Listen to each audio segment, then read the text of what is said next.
All right, Oj, here we are in Studio 1 today on a very nice looking Sunday late morning. Should almost be outside. Yeah, it's a little bit chilly though. A little bit chilly. We'll get out there.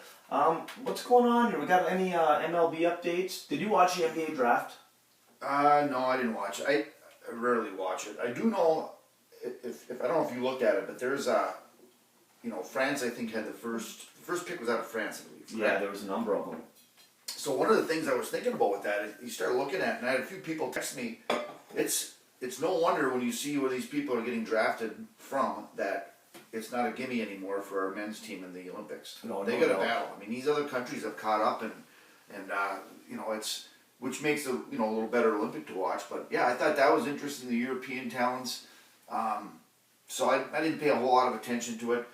I see your boy LeBron got his kid drafted right where he wanted. How do you feel about that, Crouchy? It just goes to show you that that last part of that draft is just completely useless, right? Yeah. I mean, that was... Well, you knew he was going there. Yeah, and they're not drafting him to develop him, they're drafting him to keep his dad there, and it's whatever. But again, how many of those guys in the second round even make the team? Yeah, well, and they got the D-League now where these guys can go and develop, which is good, but... Yeah, I think part of the problem is, like, I flipped it on for 30 seconds, Stephen A. Smith was yapping, and I shut that off right away. Well, he's all fired up because of his New York Knickerbockers. They got Mikal Bridges from the New Jersey Nets, which gives them... And actually, it's kind of cool because Josh Hart, big-time player for them, now Bridges, Dante DiVincenzo, and their little scoring guard there, what's his name? The one I should be remembering. the one that scored 30 a game in the playoffs. Brunson? Yeah, Jalen Brunson. You know what's unique about all four of those guys? They have not been in my kitchen. They were all coached by Jay Wright at Villanova. That's right. I think they were all on the roster maybe at the same time. I did see that. That is kind of cool. So it's a little team Villanova there. When they won the national title, I think every one of those guys were on that roster, I believe. So I think so. That's cool. I will agree with you. I think the Knicks are probably a team that you might want to put on your radar, maybe get a little futures bet if you're into that stuff. If they can get, what's his face, the big guy ever stays healthy, yeah. So I know the Knicks fans. Randall? Yep, Julius Randle. That's why Stephen A. was going nuts. But MLB-wise... Bryce Harper got hurt. I think that's something to pay attention to because they've been kind of sliding. Did you see that? I did not. I just saw it on Sports Center. They said 10-day DL with that, but that looked like it really grabbed. And those things never heal. Exactly. He's running down the line trying to beat out an infield hit, and he hurt the hammy. So that was some big news there, and the Phillies were playing well. Brewers lost yesterday to the Cubbies, 5-3, so they're going for the series win today. They split the first two, 6.5 game lead for my team. Tigers are slumping bad. They're getting pounded down with the Angels right now, so things aren't looking good for Detroit. But I did get some Brewer tickets for down the road. Well, let's talk about this drama fest that our tens of fans need to hear about. So, obviously, you and I are older gentlemen. Still look good for our age, by the way. But we're from the era that when you get tickets to a game, you get tickets to a game. And now I myself have gotten on board in the modern age, and your tickets come digitally. My partner here, on the other hand, is still struggling with the digital age, with getting tickets. You can't trust it. He has tickets to 2 concerts and a Brewer game, I believe. My month of August is going to be outstanding if I can ever get these damn tickets. It's unbelievable. You can't... there was a time when you could get the tickets and then print them, and I'd still have paper in my hand where they could scan when you go in. That's gone now. I have to rely on these tickets somehow popping up on my phone at just the right time when I'm going through to get us into these things. And so the first one, remember when you were trying to help me out with the Charlie Crockett deal? Yep. He's playing in St. Paul. Well, I signed into StubHub as a guest because I had no clue what my password was. Shocking, right? Shocking development. So that's why we had issues with those. I actually called StubHub and talked to a nice gentleman who tried to walk me through this, which couldn't have been easy. You made his day a little bit more stressful. Yeah, so somehow I got to trust now that these tickets, because it was a second-party deal, are just going to appear on my phone prior to this concert. You're going to check your phone before you leave to travel there, right? Well, Jen will have 6 hours to fiddle around there and try to figure this out. And so those are still out there somewhere in the cyber world floating around. We're not sure if they'll ever actually appear. I'll be driving to St. Cloud. Just hoping that I somehow get these tickets before the concert. So that's that one. Now, apparently, the Brewer tickets are there for me. I saw them on there, but you somehow have to log into your account to get them. I was unable to do that without putting much effort. Yeah, and I still never got that because they wouldn't send an email. Yeah. Right? To reset my password, which I don't. It's unbelievable. You might have to write them a handwritten, sternly worded complaint letter. So I get a call back. And mail it. Well, next time you're down, we'll have to go through this again and take a look. The only ones that I actually think that I really have is the Dwight Yoakam ones. 4 of those. You saw those. I did see those. You showed me those. Yes. So I now if I can find them, that's another thing. But you did show me that I have them. It's unreal. Remember back in the day, nice little ticket would come, paper. It was those days are over. You ever leave for the event and forget your tickets at home? No. Oh. That's what you're saying. Yeah. Well, I don't know. It pisses me off though, and it's just a total pain. So we're relying on all this other stuff. But you got to help me out next time. Yeah, we'll get after that Ticketmaster and StubHub and get those pictures out of the cyber world. Both of the apps I have on my phone, no idea what the password is for one of them. God. Anyway, let's go. What else we got? Well, how about the Michigan Hall of Fame inductees this week? This is kind of cool. I don't really pay attention to this too much. I saw it pop up on the news feed, and holy Mackinac Island, there are some guys and gals going into the Michigan Sports Hall of Fame this year. I see another year comes and goes without my name on this list, but we'll keep working. Yeah, well, I mean, they probably sent you it. It probably came digitally. But looking at that list, like you have the list right there, the first one right off the bat is a local one here. Yeah, Tony Esposito, anybody that paid any attention to Tech hockey over the years, he's a Hall of Famer, obviously. He was 60s? I believe so. What does it say on there? 17-year NHL career. It does not say. Standout goaltender with Michigan Tech. 3 Vezina trophies. What? How do you read that? Vezina? Vezina, yeah, I don't know. Must be Vezina trophies. but Tony Esposito is a name that affiliated with Michigan Tech and the great career he had. So he's the first name that jumped out at me, which defined the butterfly style goaltending technique. I did not know that. I'm guessing you could not do the butterfly. No.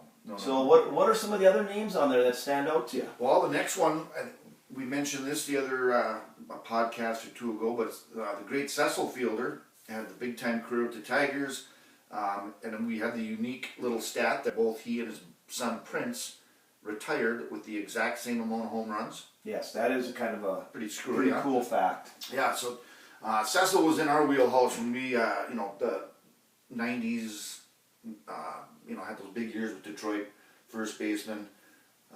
Larry Foote, hell of a defensive player for the Wolverines. He was. He really was. How many years did he play in the NFL with Pittsburgh? God, zero clue. I just know the name. And 13 years in the NFL. So, that's a Detroit Pershing boy. University of Michigan linebacker. That's awesome. What else we got? Well, got some other names on here that you might be interested in. How about Pudge Rodriguez? Well, I believe I'm on record as saying he's probably my favorite catcher. Yeah, he was. They just did a statue of him at Texas, too. They did. Unveiled a statue. I liked him. How about Braylon Edwards? Wide receiver. What high school? Oh. Pershing. No, I believe he started at Martin Luther King, and he ended up playing his last year for sure at a Division VIII school, Bishop Gallagher. Really? Yeah. Yep, but he went on to have a pretty good NFL career too. Jake Long? Yeah, he was arguably one of the best tackles in Michigan history. I think his name comes right up there with great offensive lineman for Michigan over the years. No doubt. Maybe one of the best shooters ever out of Michigan State, Sean Respert. Yeah, for sure. Solid. I think the Bucks actually drafted him. But he just wasn't the NBA type. He's only about 6'3", 6'4". He was a hell of a scorer. You know who he reminds me of, to be honest with you, is J.J. Redick. Yeah. Kind of similar type of games. Yeah. But he was good. And then I'll let you read the last one on there because I think there's a statue of him at outside of Urkela's on M203. Well, our boy Jimmy Harbaugh got in. Number 4, that was my number in high school because of him. And you just watch what happens with those Chargers this year. I figured that would get you riled up, but Don Shane. Don Shane, celebrated fixture with the Detroit Sports Media. Not sure about him. And Ken Holland with the Red Wings also gets in. 22-year general manager for the Wings. So yeah, some good stuff there. Yeah, and congratulations to all of them. I got two things I want to bring up to you, Oj. Before, I know you got a little story, but did I tell you about the little card I got in the mail this week? I got a thank you card in the mail today. Oh, you did mention you got a little thank you card. How about this for just positivity that I like to bring to Studio One on Sunday morning? I got a card in the mail from the Michigan State Police thanking me for my year of service as a custodian. Signed by all the troopers and people who work there with a nice monetary gift. Well, was that a nice touch? Yeah, thoughtful. Maybe you should carry that with you wherever you go. You never know when a card like that could be needed on the side of the highway. I followed the rules, but then I saw Commander Wickstrom yesterday and thanked him. So I just thought that was awesome. I was blown away how nice that was. Well, I know you scrubbed your tail off over last year, cleaning those toilets and sinks and garbage. Yeah, but just, cutting the grass, right? Yeah. A lot of stuff. I was very thankful. It was a very nice gesture on their part. And now let's move on to another little thing. You have finally broken down and have started watching one of the arguably great shows of all time in The Sopranos. Yeah, so I've been pushed for a number of years by quite a few people that I trust their opinions on show watching and different sitcoms or series or whatever, movies. So The Sopranos was always one that people were, friends of mine would say, you gotta watch it, oh, this is one of your, right in your wheelhouse. But it was one of those where you just gotta, if you're gonna start it, you gotta really get into it. So I've been getting into it. But I got a question for not just you, but for the fans out there too. So I'm kind of thinking that this probably is one of those shows where it would have been better watching at the start of the series, like the time frame. I think it was about 99 or 2000 when The Sopranos came out. Right. So a lot of this is like, when you watch it, they're still smoking this. I think they base it maybe in the 80s even as it starts out. Right. We mentioned this the other day, and I think you're spot on. This is actually a really good point, and I was thinking about this. I'll let you tell the story after I interrupt you here, but there's probably other shows that would fit this same mold, don't you think? So, yeah, I was really intrigued by what you had to say the other evening. So the fact that you're watching these shows and these guys are, they're smoking cigarettes in the bars, that was still going, but the fact that, the Sopranos comes out on HBO. I mean, there's some pretty good scenes in there, murder-wise, right? Mm-hmm. They don't hold back on some of this stuff with the mob incidents and whatnot, bumping off certain people. Then they spend a lot of time in the Bada Bing, the strip bar there, right? So you're getting all the nudity you want on these shows, or don't want. But it just seems like it's not as it's not as easy for me to get into as it would have been maybe if I started watching it in the early 2000s. And that was brought up to me by Jenny Buchak. She said, well, that could be the reason. So I'm into it. I'm watching it. I'm on season 3. No doubt I like it, but I can't say right now that it's where I was locked in. Well, Game of Thrones is a whole different world, but in more ways than one. Yeah. Like Breaking Bad, that was another one for the last few years. I know you've watched 24. 24 and Prison Break, I cannot believe you have not watched. No, not one, and that's the other thing. Once I start, I gotta stay with it, but... The other thing that you brought up about The Sopranos, that is, it also reinforces what you're saying, is how did they communicate with one another on the show? Yeah, exactly. The cell phones just started coming out. It was all dial-up phones. Now they're pulling out the little, the whatever the first cell phones look like with flip phones and sliders and whatnot. So that's just coming in there. But yeah, I don't know. It's a good show. Tony Soprano's the guy that he died, I think, too. I think the guy so. that played him. So yeah, there's some good stuff in there. But it's just, to me, it might be a little a show you had to watch when it came out. Like for Thrones, that wouldn't be the case. You can watch that whenever, right? You're right. So I don't know. Maybe be interested if there's anyone else thinks of shows that would be, I guess, considered dated would be the way to say it. Like you said, the landlines, the smoking in the restaurants, whatever. That's just things that today's generation you just don't see. Right, and some of the stuff that you watch on HBO Max now, the scenes like this were probably not shocking, but that kind of got you a little bit back in the early 2000s before that stuff was popular on those shows. Yeah, no doubt. Anyway, yeah, I'm going to keep watching, get through season 3 here pretty quick. I told you last week, they bumped off Big Puss. Pusk. All right, Copper Country Saunas. They are the premier sauna builder in the Keweenaw, led by 2 brother-in-laws that share a passion for saunas and want to provide custom saunas to the Copper Country residents. When you're ready to throw some water on the rocks, visit our website at coppercountrysauna.com or give us a call at 906-281-9427. You did a heck of a job again, Oj. Great job. Well, I got attacked last week for couple people nailed me for butchering the English language during this podcast, so I'm trying to really sharpen up today. Yeah, get out your thesaurus. Mm-hmm. So last week we talked about the UP All-Star game and just kind of gave a little rundown on it. We talked with Jake with his role there that week. But this week I sat down with Dustin Brancheau, the guy that took ownership after Todd and Jody passed it on, and I just wanted to hear his take on it as far as how what went into his decision to take on this task. What was positive about it, what were some things that he maybe wants to improve on, and then what we can see going forward. So we got a little interview with Branch and Advantage, giving us the real update on the UP All-Star game.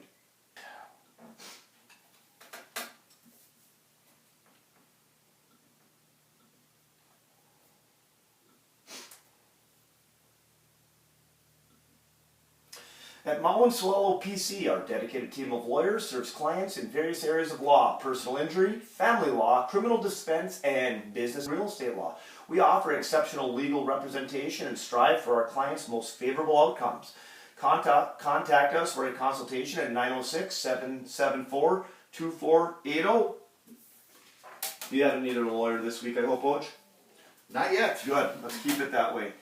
We'll hit the listener bag today.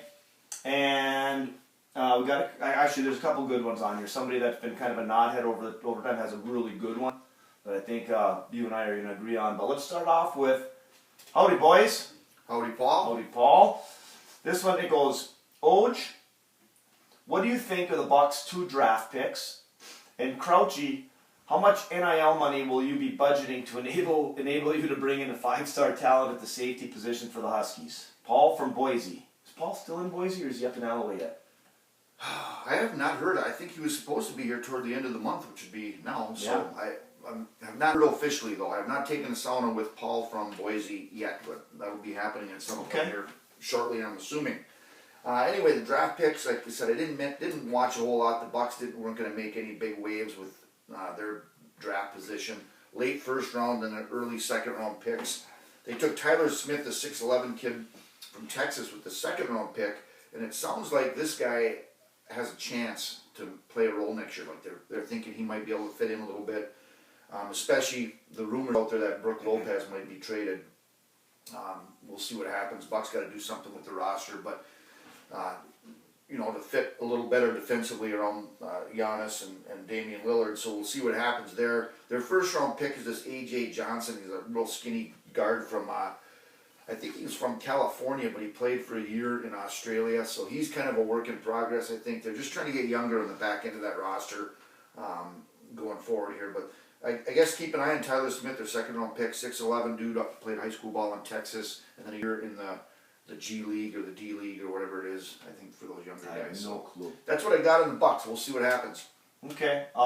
As far as NIL money, I obviously have zero clue on any of that stuff, zero role with any of that stuff. That is not my forte, but I'll tell you what we can offer you: a world-class education and a culture and environment second to none, and that was on full display yesterday. Oh, at the big golf outing. Yep, football program Awesome. had their golf outing yesterday at the Portage Golf Course, and let me tell you, it was fantastic. Coach Metlack and the staff, boy, they did a great job, and a lot of guys there. It was packed. Some notables that you're going to know. A couple of Storm brothers. Todd and Andy were both in the house. Andy was there too. Oh, we saw Todd. We got to get him on the pod too. Yep. Coming up here. We'll get him. And then Andy was in town. Another person that you're of interest with you, Mr. Paulie Quapala. Yeah, former Calumet football volunteer assistant coach, Iron Mountain Mountaineer, stud linebacker for the Huskies a few years back. Yeah, and then amongst others, the good contingent of the old Kingsford players, Santi and Wanky and all those guys. So what a great thing, just a great environment, great culture. Really happy to be part of that. So I don't think I have any input on any type of NIL money if available, but I can tell you if you get to Tech, you're going to get a great education and the environment and the culture created by, from Coach Curley to Coach Olds and Coach Metlack, the whole area is fantastic. So didn't answer your question, Paul, but oh well. Yeah, we'll move on to question number 2. Jesse in Appleton, still a huge Shane Burkhardt fan. So Jesse asks, with the passing of the greatest baseball player of all time, I think it is time for MLB to get rid of the generic logo of that batter and come up with a Willie Mays logo. This is not a bad idea. Could be his stance after he swings or the catch, and that's the first thing I thought of right up. Wouldn't that be great? I am 110% on board with this. That's a hell of an idea by Jesse. This is the best thing he's ever contributed to us. Yeah, probably. That is actually he actually should he should contact. I think it would have to be the catch though. I think so too. The swing is whatever, right? There's a lot of swings that can look alike. Yeah. But the catch that's so iconic in the World Series that he made over his shoulder in center field. So somehow make that the logo, that would be outstanding. I think I'm 100% on board. We could use our platform to help out. Obviously, that we have zero pull with that. But maybe he should contact the commissioner or MLB and suggest it. I think it's a great idea. Do we have any ability to get in touch with anybody involved in MLB? Are we there yet? What about a law firm? I'm not sure. I think what the best route, obviously we can't do it in the cyber world, maybe you could write them a letter. I am going down to a game. Maybe get in touch with Uke. He's got to have some pull. Oh, no doubt. I think that's a hell of an idea. I do too. That is a great idea, Jess, and thanks for the suggestion. That would be cool to see. And if it does happen, we'll give him full credit. Yeah, whatever. All right. Now this guy's been on a hiatus for a while. Cousin Caskin, Flag, and Dwayne. Cousin? It's not my cousin. Not my cousin. I'm not even sure. Anyway, go ahead. Oh boy. So, sorry for being off the grid for a month or so, but I'm still trying to recover from the beatdown I received from Ed from Waukesha 4 or 5 shows ago. This unprovoked attack was debilitating to my very soul. But don't worry about me, since I figure if I drink enough beer, I will be back to my old self in a couple of months. At least that is what I am telling my wife. Ed from Waukesha has a never-ending list of improvements he thinks should be made to your show. The only conclusion that I can come up with is that Eddie has podcast envy. The two of you perform at a level that more than satisfies your tens of fans so much that they come back for more. Well, thank you, Dwayne. I don't believe that Edward has the berries to do what you do weekly, so he has to criticize. He is trying to live vicariously through, the two of you. And no, I have never taken a psychology class in my life. Crouchy has probably complained about the length of this email already, so on to my question. Oh, I saw a butterfly. Oj, what is the most important job requirement for an odds maker?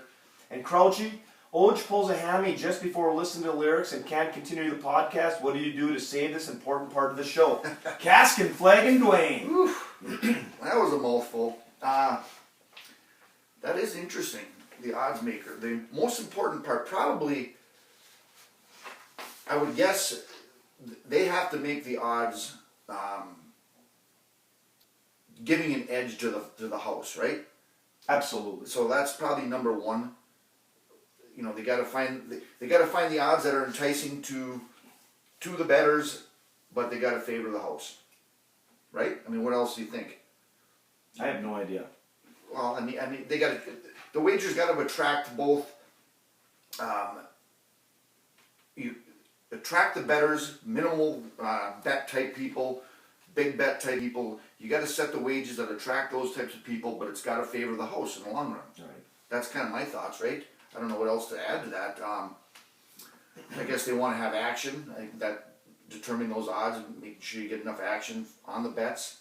Yeah. Stuff like that. So I don't know. That's